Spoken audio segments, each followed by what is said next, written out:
오늘 우리 하나님 말씀 함께 읽고 말씀을 묵상하도록 하죠. 사무엘상 17장 41절에서 47절까지 하나님의 말씀을 묵상하겠습니다.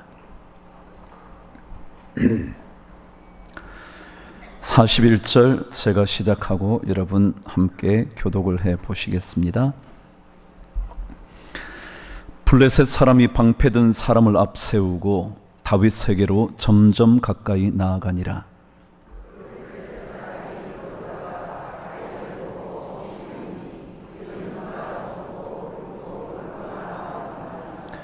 블레셋 사람이 다윗에게 이르되 내가 나를 개로 여기고 막대기를 가지고 내게 나아왔느냐 하고 그의 신들의 이름으로 다윗을 저주하고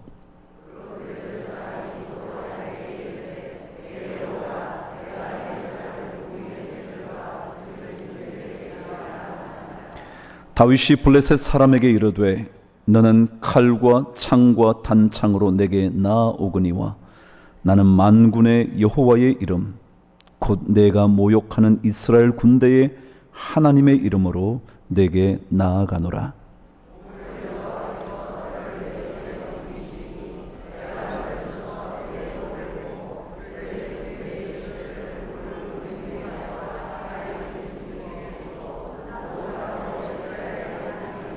함께 읽으실까요? 또 여호와의 구원하심이 칼과 창에 있지 아니함을 이 무리에게 알게 하리라. 전쟁은 여호와께 속한 것인즉 그가 너희를 우리 손에 넘기시리라. 아멘. 너무 잘 알고 있는 말씀 또 묵상하네요. 다윗의 이야기를 마치려고 했는데 제 마음속에 계속 다윗의 이야기 몇 가지가 떠오르고 있었습니다. 여러분, 한 사람의 이야기가 전 세대를 아우르는 경우가 참 많은 것 같습니다. 그 사람의 이야기인데 그 사람의 이야기만으로 마치지 않는 이야기가 참 많은 거죠. 그 사람의 이야기였는데 그의 이야기가 내 일생의 이야기 같고 그의 이야기가 내가 지금 겪고 있는 사건을 마치 복제해 둔 것 같은 느낌을 줄 때도 있죠. 인간의 경험 이야기, 어쩌면 공통 분모가 많아서일지는 모르지만 그의 이야기만으로 끝나지 않는 것 같습니다. 그래서 그 사람의 이야기를 읽으면서 그의 이야기가 나의 이야기가 되었으면 좋겠다는 생각을 하고요. 어떤 이야기를 읽다가는 그 사람의 이야기, 나의 얘기만은 되지 말아야지 라는 생각을 하게도 됩니다. 제 서재에는 제 눈에 가장 잘 띄는 곳에 책이 꽂혀 있는데 그 책 제목이 나는 아직도 어른이 되려면 멀었다라는 책입니다. 그 제목을 읽으면서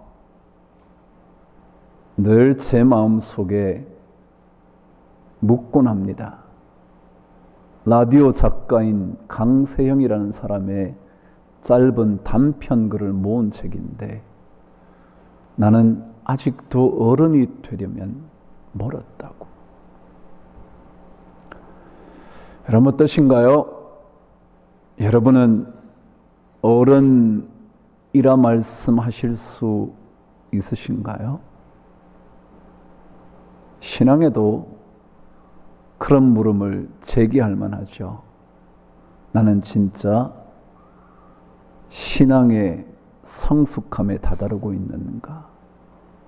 신앙 얘기를 하면 어른이라 말할 수 있겠나? 내가 어른 대접받고 싶은데 어른 대접해주지 않으면 억울한데 진짜 어른다운 어른일까? 그런 생각은 있으신가요?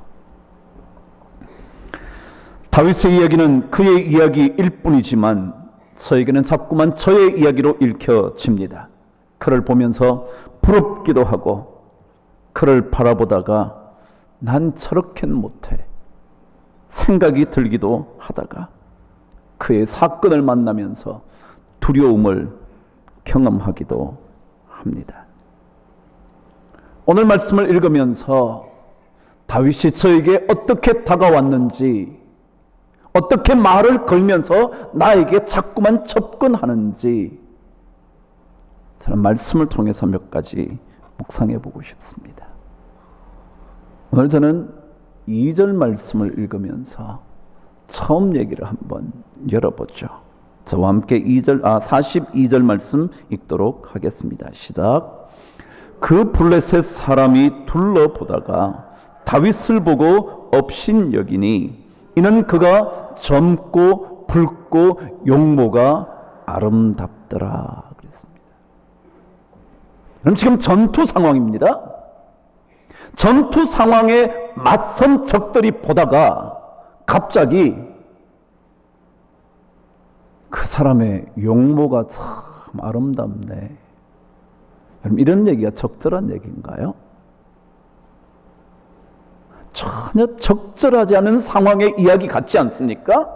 전쟁이 벌어질 바로 태풍 전야인데 그 태풍 전야에 다윗을 보다가 그의 용모가 아름다웠다고 얘기하고 있다는 것이 참 어울리지 않는 표현 같지 않습니까? 그런데 저는 오늘 이 이야기를 읽다가 저 혼자 생각하기 시작한 거죠. 그래, 나도 내 안에 아름다움을 간직하고 살아야지. 그 생각이었어요. 예수 믿는 사람 마음속에 아름다움이 들어가 있어야 한다는 것 같습니다. 인생살이 전투 같지 않습니까? 남편과 아내 사는 삶도 어떨 때는 전투 같은 인생 아닙니까? 자식과의 관계도 이게 무슨 자식과의 부모의 관계인지 전쟁 같은 삶일 수 있지 않겠습니까? 근데 그때 우리 안에 아름다움이 들어가 있다면 얼마나 좋을까? 아름다움이 간직된 그런 인생이면 얼마나 좋을까? 제가 언제인가 요셉의 이야기를 들려드리면서 똑같은 얘기를 한 적이 있었습니다. 요셉 이야기의 창세기 39장에는 요셉이 보디발 가정에 노예로 팔려간 이야기가 적혀져 있습니다. 그런데 그 이야기의 한 자락에 이런 얘기를 적어 놓습니다. 요셉의 용모가 빼어나고 아름다웠더라.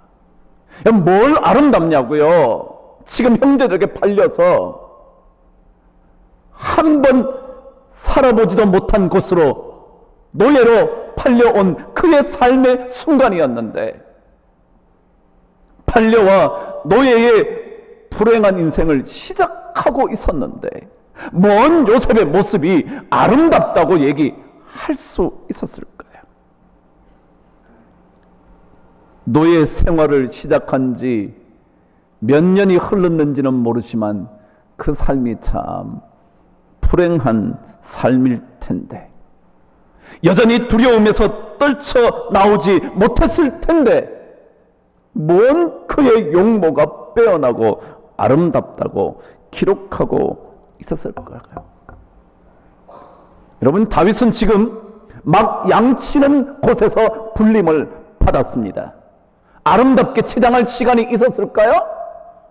예쁘게 차려입고 멋진 군사복을 입고 나온 그 순간이었을까요? 아니에요. 그냥 들판에서 양치다 몰골이 말할 것도 없을 만큼 보잘것없는 형태로 왔을 거예요. 자기를 꾸밀 시간이 어디 있어요? 불림받아 온 것뿐일 텐데요. 그런데 어찌 성경은 이렇게 표현할까요?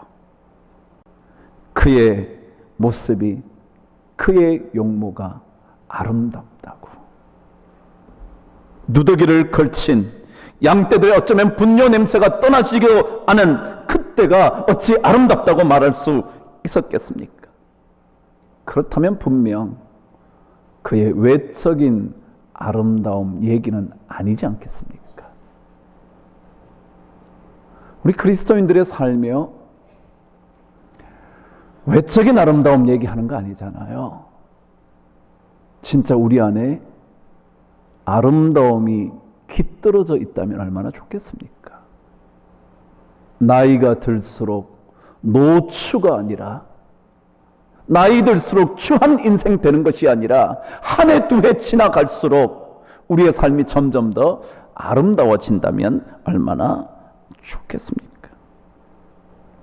사전을 뒤졌더니 이 용모라는 낱말이 그런 뜻이거든요.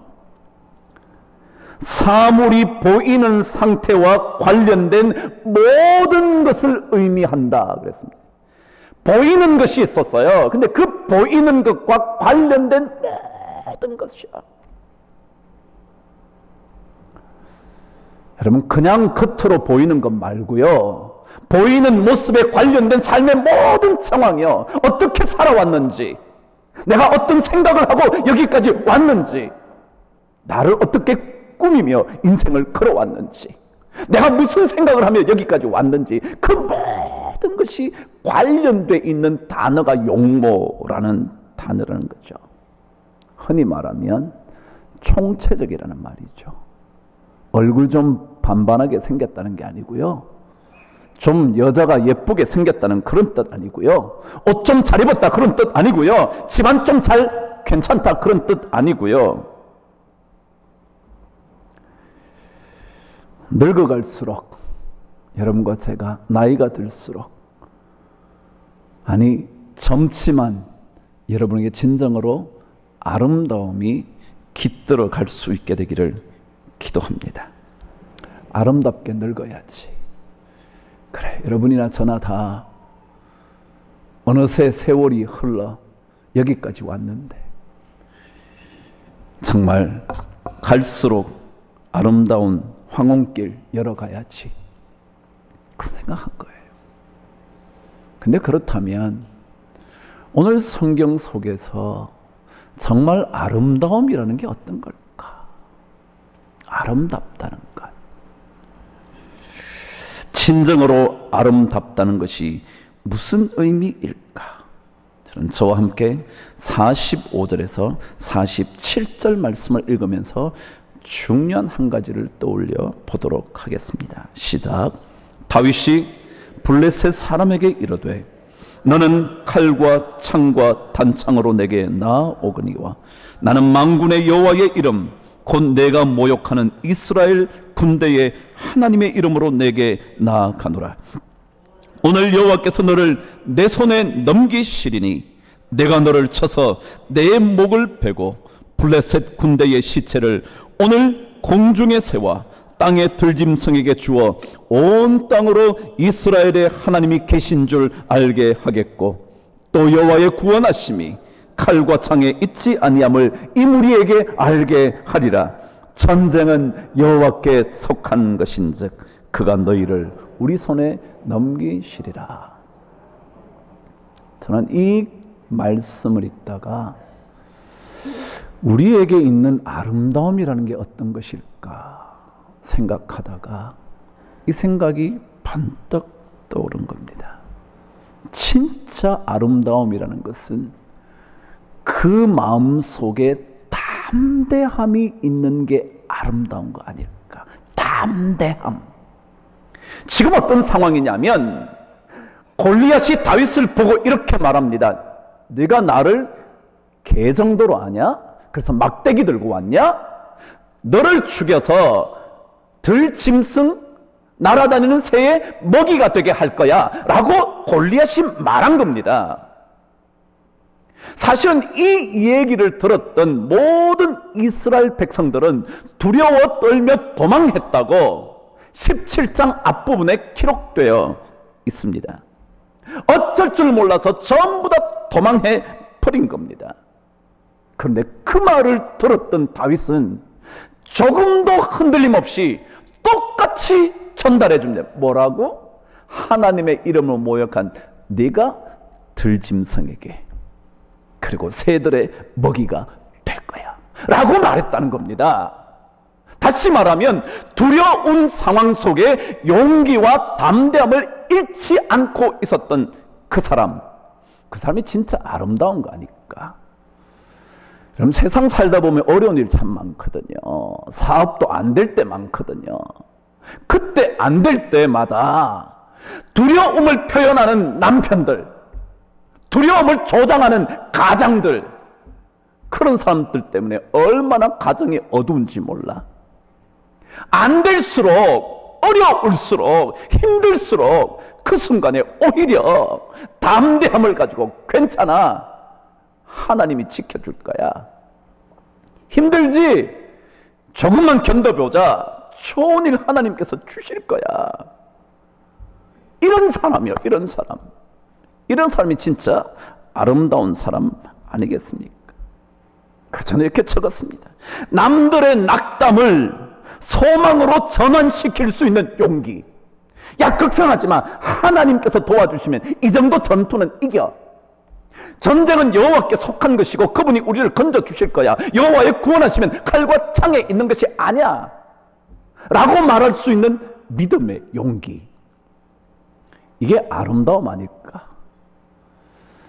조금만 어려우면 집안 난리 난 것처럼 소리 지르는 그런 사람 말고요, 조금 경제적으로 어렵다고 이제껏 땀 흘리며 살아온 남편을 짓밟는 그런 여자 말고요, 좀 자식이 엇갈린 길을 간다 그래서 모든 인생이 끝장난 것처럼 말하는 그런 아버지 말고요,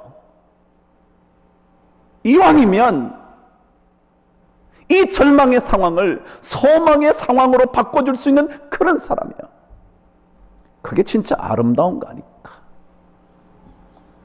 저는 그 생각한 겁니다. 이런 얘기 들어보신 적 있을 거예요. 하나님은 우리 인간에게 언제나 두 개의 문을 주신다고요. 하나가 닫혀 있으면 반드시 뭐라고요? 다른 한 문은 열려 있다고요. 그래서 만일 닫혀진 문만을 보면서 억울해하고 슬퍼하고 원망하고 불평하고 절망하는 그 사람에게는 절대로 열려 있는 다른 문이 안 보인다고요. 골리앗 앞에 선 이스라엘 백성과 사울은 닫힌 문만 보고 있었던 것 아닐까요? 그런데 다윗은 닫혀져 있는 그 문만 바라본 게 아니라 열려있는 또 다른 하나님의 문, 절망 가운데 있는 그들을, 두려움 가운데 있는 그들을 소망으로 이끌어 가주는 그 사람, 그 이야기, 그게 아름다움 같아요. 자, 우리 성도들이 가정에서나 사회에서나 교회에서나 소망으로 전환시킬 수 있는 힘을 좀 더 갖게 되기를 바랍니다. 안 좋은 상황 왜 없겠습니까? 골리앗 같은 거대한 적들을 만나는 일이 어찌 없겠습니까? 그냥 그때 그 모든 절망의 상황 속에 소망의 이야기를 얘기할 수 있는, 당신의 시체를 공중의 새와 땅의 들짐승에게 주어 온 땅에 이스라엘에 하나님이 계신 줄 알게 해보겠다는 그런 말을 할 수 있는 그 사람, 그런 인생으로 아름다움을 꾸려갈 수 있다면 얼마나 좋을까? 그냥 그 생각하는 거예요.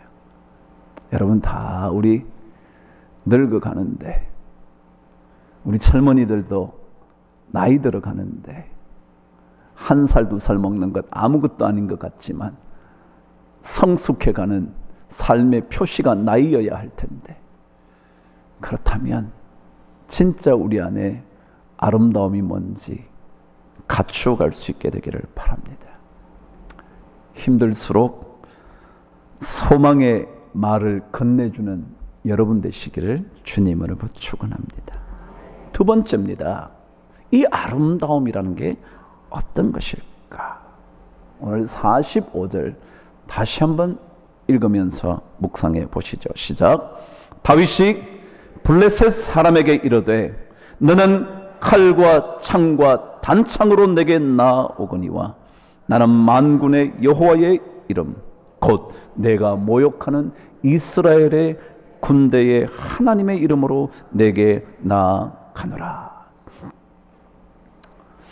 여러분, 아름다운 신앙인의 인생을 산다는 것은 어떤 뜻이냐 하면 이런 것 같다 생각이 듭니다. 뭐냐 하면 남들과 다르게 사는 사람, 그게 아름다운 사람 같아요. 그리스도인으로서 아름답다는 것은 남들과 좀 다르게 사는 사람이에요. 자, 보십시다. 블레셋 군대의 지금 장수는 골리앗입니다. 기록에 의하면 약 2m를 훨씬 넘겨 심지어 거짓말 같지만 3m에 가깝다고 말한답니다. 자, 이런 사람이 전투를 하는데 뭘 들고 오냐면 칼, 짧은 단창, 긴 창 그렇게 들고 온대요. 자, 이것은요 누구나 전쟁이라면 들고 오는 겁니다. 그렇지 않아요? 누구나 전투를 한다면 누구나 다 창과 칼과 단창, 방패를 하고 가져올 겁니다. 누구나 다 똑같다는 거야. 누구나. 골리앗도 별 수 없다는 거야. 똑같아. 근데 다윗은 어떻게 와요? 막대기, 물맷돌, 돌주머니 그것밖에 없어. 전혀 다르게 오는 거예요. 전혀 다르게. 사울은 그래서 그렇게 나가는 다윗에게 너야 그렇게 나가면 안 되니까 군복 내 거 입어봐. 내 거 칼 줄 테니까 창 줄 테니까 가져가고 나가. 사람들 다 똑같이 만들어. 똑같이. 그렇게 가면 될 것 같다고 생각합니다. 아니요 여러분, 그렇지 않아요. 예수 믿는 사람 좀 다르게 살아야 돼. 남들은 다 학벌 괜찮으니까 결국 잘 살더라. 남들은 뭐 어쩌니까 돈 많으니까 역시 그 집안이 괜찮더라. 아니요 여러분, 절대 그렇지 않아요. 예수 믿는 사람 좀 다르게 살아야 돼. 다르게. 좀 다르게. 제발 똑같이 살지 마십시다. 아무리 거대한 군인이어도요 똑같잖아요. 칼 들고 창 들고 단창 들고 그거밖에 안 돼요. 더더욱이 오늘 41절 말씀은 이렇게 기록되어 있어요. 블레셋 사람이 방패든 사람을 앞세우고 다윗에게로 점점 가까이 나와요. 여러분, 말이 되나요? 그렇게 엄청난 군인이 먼 방패든 사람을 앞에다 앞세워. 지 혼자 나가도 되지. 그렇지 않나요 여러분? 저는 그거 보면 참나, 이 골리앗은 이미 겁먹은 장수라. 뭔 지가 조그만해 보고 나가면서 방패든 사람 앞세우고 나가. 그냥 내가 나가게 너 따라와 그래야지. 그러니까 그걸 보면 예수 믿는 사람은요 조금 다르게 살아야 돼. 조금 다르게.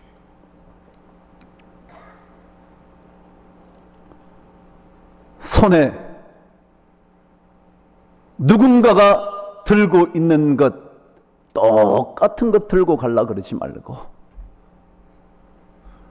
여러분에게 무엇이 있든지 그것 들고 하나님의 이름으로 가는 거예요.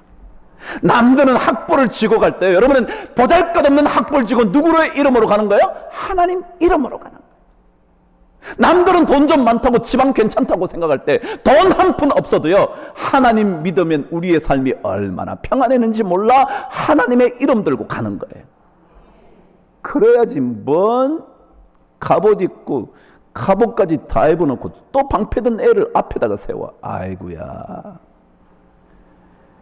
그 정도 다 결혼한 뭐 열쇠를 몇 개 가져와? 여기 있어 열쇠 많아요. 열쇠 새기는 데 가면 수십 개 만들어 줄 수 있어요. 그거 들고 가요. 근데 우린 그렇지 못해. 남들하고 똑같이 살아. 우리는 하나님의 이름이 있어요. 그 하나님의 이름이 있으면, 능력의 하나님의 이름이 있으면 물맷돌을 지어도 상관없어요. 여러분이 어떤 학벌을 가져도 괜찮아요. 여러분이 어떤 직장을 가져도 괜찮아요. 남들이 우습게 생각해도요, 하나님의 이름만 붙들고 있으면 그 하나님이 당신 같은 사람 충분히 무찌를 수 있어 라는 믿음의 고백만 있으면 괜찮아요. 그래야 다르게 사는 거예요. 하나님의 사람에게는 하나님의 이름이라는 다른 무기가 있어야 돼요. 무기가 달라야 돼요. 무기가 칼과 창과 단창의 무기가 아니라 그것과 다른 무기가 있어야 돼요. 하나님의 이름인 그 무기요, 신앙의 무기요. 여러분의 손에 나귀의 턱뼈가 잡혀져 있어도 하나님의 영이 임하면 1000명을 죽일 수 있어요. 여러분 삼손 이야기를 읽어보세요. 읽어보시면 정확하게 있어요. 나귀 턱뼈를 쥐었는데 하나님의 영이 임함에 1000명을 죽여요. 삼손이 완전히 묶여요. 엄청난 밧줄로 묶여요. 그런데 마치 그것이 하나님의 영이 임함에 그 묶인 밧줄이 마치 불탄 삼처럼 풀어져 버렸더라. 그렇게 적혀져 있어요. 하나님께서 함께 하시면요, 모세가 쥐고 있는 지팡이, 제가 언젠가 한번 얘기했잖아요. 조그만 거 불과하다고. 영화에 나오는 긴 지팡이가 아니라 그때는 한 1.23m 밖에 안 되는 지팡이라고. 근데 그 지팡이가 뭐라고요? 홍해도 가른다고요. 뱀이 되기도 한다고요. 저들이 만든 뱀을 다 집어삼킬 수 있는 뱀이 된다고요. 잡기만 하면 다시 막대기가 돼요. 우리 손에 쥔 게 문제가 아니에요. 하나님의 이름이 있으면, 그러면 우리는 달라져요. 그런 믿음이 있어야 돼요. 그래요. 그렇다고 여러분 공부 열심히 안 할래요? 그렇다고 여러분 대략 사실래요? 아니요. 열심히 사세요. 땀 흘리면서 사세요. 남들보다 더 열심히 공부하세요. 그럼에도 그렇게 한 이후에 남들과 똑같은 무기를 들려고 작정하지 마세요. 나도 저들처럼 좋은 학벌 가져야지, 그런 얘기 마세요. 내가 모욕하는, 내가 아무것도 아니라고 생각하는 이스라엘의 군대에 하나님의 이름으로 내게 가노라. 요즘 우리나라에 햄버거가 하나 들어왔어요. 햄버거 관심 없죠? 그런데요, 여러분 놀라지 마세요. 햄버거 하나 파는 회사가 뭐 맥도날드 말고요, 최근에 들어온 얘기 하나 해야 된다니까요. 강남에 첫 번째 집을 열었는데 이 땡볕에 3시간씩 기다려서 그거 살라고 서 있대. 땡볕에 미친. 3시간. 이름이 쉐이크 쉑이라는 거예요. 쉐이크 쉑. 그래서 그냥 쉑쉑이라고 그럽니다. 우리는 쉐이크 쉑. 원래는 쉑이라는 게 이렇게 판잣집, 이렇게 조그만 집 같은 뜻이에요. 거기에서 옛날에 얼음 이렇게 갈아가지고 만든 쉐이크를 파는 거야. 그런 집이에요. 그냥 쉐이크 쉑이라는. 그런데요, 그 햄버거를 사 먹으려고 막 강남의 그 땡볕에 줄을 막 3시간씩 계속 한 개 사 먹는데, 한 개 사 먹는데, 아이고. 그런데요, 그 햄버거가 전 세계에 한 98개, 100개 정도가 있답니다. 근데 그 매출액이 얼마냐 하면 얼마쯤 될까요? 그 매출액이 1년에 햄버거 몇 개 팔아가지고 1200억을 넘긴대. 1200억을 넘긴대. 안 놀래잖아, 안 놀래잖아. 그러니까 돈 많아. 우리 교인들 돈 많아. 그러니까 1200억 그래도 뭐 그냥 억인가 보지 뭐. 그런데요, 그 사장이 이런 얘기를 했다 그러네요. 모르지만 신문에 보니까 그렇게 나더라고요. 유행을 따르지 말고 유행을 만들어라. 유행을 따르면 다 똑같이 되죠. 그죠? 다 짝 달라붙는 스니커인지 뭔지 뭐죠? 이름이 뭐예요? 그거? 스키니 입으면 막 전부 다 붙어서 막 전부 다 막 하나같이 막 다 붙어가지고 도대체 막 스키니 입으면 다 조금 있다가 이제 넓어지면 판타롱 다 판타롱 입어. 여러분 그냥 대략 살아요. 유행을 따르지 말고 뭐예요? 유행을 만들어라. 여러분 좀 다르게 사세요. 우리 예수님은 조금 다르게 살았으면 좋겠어. 난 똑같이 살지 말고 똑같이 살지. 요나단이 자기의 무기를 든 병기든 소년과 함께 블레셋 땅으로 건너갑니다. 거기서 단 무기든 그 소년과 함께 올라간 요나단이 그곳에 블레셋 군대를 엄청 물리칩니다. 그때 떠나기 전에 그가 이렇게 말을 합니다. 여호와의 구원은 사람의 많고 적음에 달려있지 아니하니라. 야, 괜찮아. 하나님의 건져주심. 야, 사람 많다고 건지냐? 창이 길다고 건지냐? 우리나라 사람들 잘도 말하다 연필 길다고 공부 잘하냐? 가방끈 길다고 뭐 어쩌냐? 그렇잖아요. 오늘 그러잖아. 여호와의 구원하심이 칼과 창에 있는 게 아니다. 그러니까 한 생각이 더 나네요. 이번에 올림픽이에요. 얘기 안 할 수 없잖아. 올림픽 막 잠도 못 자시는지 모르겠지만 저는 새벽 기도하느라 한 번도 본 적이 없는데 올림픽이요. 이번에 여자 체조에 영웅 하나가 태어났답니다. 보셨나요? 네. 흑인 여자입니다. 키가 얼마인지 한번 물어봐 주세요. 네. 어떤 분이 물어봤기 때문에 대답합니다. 145cm. 난쟁이 같죠? 나이가 19인데 145cm래. 더더욱이 흑인 여자야. 그럼 체조에 흑인이 나오는 경우는 거의 없습니다. 다시 말해 체조계에는 흑인은 불가능해. 그런 거예요. 그런데 이 선수가 이번에 타임즈의 표지 모델이 됐습니다. 누구를 제치고 표지 모델이 됐냐 하면 수영의 최고의 영웅 아시나요? 펠프스라는 금메달 딴 것만 해도 수십 개가 된다는 그 백인, 막 멋진 백인을 제치고 이 145cm의 흑인 여자애가 타임즈 표지 모델이 결정됐다는 겁니다. 이 소녀를 가리켜, 소녀라 그러기는 벌써 나이 많네요. 19.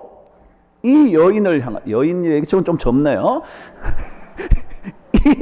이 여성을 향하여 코마네치의 코치였던 사람이 뭐라 그랬냐 하면 이렇게 말을 했답니다. 이제껏 코마네치를 비롯해 어떤 선수를 가리켜 역대 최고의 선수라고 말했을 때 나는 아니라고 말했다는 거야. 아직까지 더 좋은 선수가 있을 수 있다고 말했다는 거예요. 그렇지만 이 사이먼 바일즈라는 이 선수를 만나고는 내 마음이 바뀌었다. 아마도 앞으로 이 선수보다 더 위대한 선수는 나오지 않을 거다 라고 말했다. 뭐라고 평가하냐면 중력을 거스르는 테크닉의 선수라 그럽니다. 제가 뭐 이것 때문에 이렇게 흥분하는지 몰라. 근데 그 다음 얘기예요. 그런데 이 흑인 소녀는 태어나서 아버지를 한 번도 본 적이 없는, 지금도. 그리고 그 어머니는 알코올 중독에 약물 중독이라 이 아이를 기르지도 않았던, 그래서 외할아버지에게 입양된 흑인 소녀였다는 겁니다. 여러분, 좀 다르게 안 살아보실래요? 그저 늘 그렇게 사실래요? 나는 집안이 나빠서, 나는 부모 잘못 만나서, 난 수저 잘못 깨물고 태어나서, 나는 이래서, 나는 외모가 좀 시원찮아서, 부모 어떠셔서, 학벌이 나빠서, 그때 환경이 어땠어? 우리 끊임없이 그 얘기. 남들이 다 들고 있는 칼, 단창, 그리고 창을 가지고 전쟁터에 나와서는 늘 나는 안 돼. 나는 이 무기 가지고는 못 이겨. 포기해버리는 그런 사람 아닌가요? 참 진짜 아름다움은요, 우리 안에 그 모든 것과 관계없이 내 안에 담대함을 가지고 하나님의 이름만 붙들면 그 괜찮지. 내가 든 게 단창이든 아니 물맷돌이든 아니 아무것도 아니든 그게 무슨 상관이야. 남들과 다르게 살아야지. 남들은 창 들고 갈 때 우리는 하나님의 이름 들고 가야지. 여러분, 아름답다라는 단어 아시죠? 아름답다는 것은 어디에서 왔냐 하면 아름이라는 단어에서 왔습니다. 아름은 뭐냐면 우리 팔로 이렇게 안아서 요 안에 싹 들어온 요걸 아름이라 그럽니다. 한 아름 그러잖아요. 그게 아름답다라는 뜻입니다. 다시 말하면 그 안에 들어서 꽉 차기만 하면 뭐라고요? 아름답다. 자, 그러면 제 팔이 여러분 팔보다 좀 길 수 있어요? 여러분 팔이 어쩌면 저보다 더 길 수도 있어요. 더 짧을 수도 있어요. 그럼에도 불구하고 한 아름만 되면 그게 뭐라고요? 아름답다고요. 근데 우리는 전부 다 팔 긴 놈의 팔 아름됐으면 좋겠다고 생각하는 거야. 그렇게 안 돼. 난 요거밖에 안 되는데 나는 그래서 아름답지 않다는 거야. 남들의 아름다움 미모가 이만큼 돼서 그만큼 안 돼서 난 아름다운 인생이 아니라는 거야. 남들의 부유함이 이만큼인데 난 그만큼 안 돼서 아름답지 않다는 거야. 아니요, 여러분. 그냥 우리 팔 요만큼 다 해서 그거 되면 뭐라고요? 아름다운 거예요. 누구나 다 아름다울 수 있다는 거예요. 누구나 다. 더더욱이 우리에게 누가 계신데요? 하나님. 이스라엘의 군대에 하나님의 이름이요. 그분의 구원하심은 칼과 창, 사람의 많고 적음에 달려있지 않는 그 하나님의 이름이요. 저는 그 하나님의 이름 때문에 여러분이 좀 더 괜찮은 인생, 아름다운 인생 살아가실 수 있게 되기를 바랍니다. 이 본문 가지고 다음 주에도 한 번 더 할 거니까 집에 가서 그냥 여러분 자꾸 읽어보시죠. 그리고 좀 힘을 얻으시죠. 이 더운 여름에 하나님께서 우리가 함께 하셔서 얼마나 놀라운 일이 있는지 은혜가 넘치게 되기를 주의 이름으로 축복합니다. 기도하겠습니다.